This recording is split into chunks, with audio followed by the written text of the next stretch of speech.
চলুন দেখে নেওয়া যাক কীভাবে মোবাইলে শিডিউল মেসেজ পাঠানো যায়।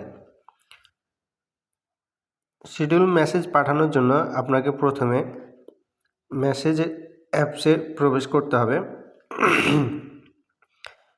মেসেজ অ্যাপসে প্রবেশ করার পর মেসেজের যে কম্পোজ অপশন, সেই অপশনটাতে প্রেস করি। এইখানে দেখেন প্রথমে একটা নাম্বার দেখাচ্ছে, এইখানে আপনি দিবেন রিসিপিয়েন্ট, মানে যাকে মেসেজ পাঠাতে চান সেই নাম্বারটা প্রেস করবেন। তো আমি একটা নাম্বার সিলেক্ট করলাম। সিলেক্ট করার পরে যে কাজটি করতে হবে শিডিউল মেসেজ পাঠানোর জন্য, এই যে নিচে যে প্লাস অপশনটা দেখা যাচ্ছে, এই প্লাস অপশনে আমাদের প্রেস করতে হবে। প্লাস অপশনে প্রেস করলে দেখুন এখানে কুইক রেসপন্স এবং তারপরের অপশনটা হচ্ছে শিডিউল মেসেজ। তো আপনি করবেন কি, এই শিডিউল মেসেজে প্রেস করবেন। শিডিউল মেসেজে প্রেস করলে ডেট এবং টাইম আসবে, শো করবে। ডেট এবং টাইম আপনার মন মতো আপনি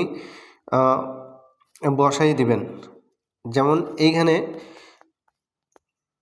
যদি আমরা 7:30 দিয়ে ডান করে দিই, তাহলে দেখবেন যে এসএমএসটা কখন পাঠানো হবে তার একটা টাইম দেওয়া থাকবে। এবার আপনি লিখবেন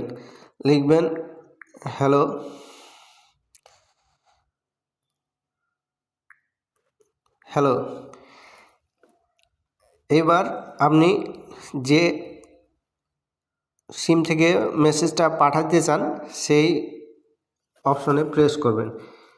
এইখানে যদি আমি প্রেস করি, দেখেন যদি শিডিউল না করা থাকতো তাহলে কিন্তু ডাইরেক্ট চলে যাইতো।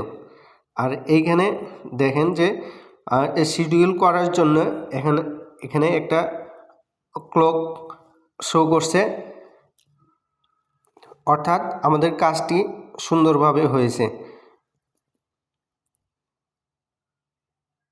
তো আমরা দেখলাম কিভাবে শিডিউল মেসেজ পাঠানো যায়।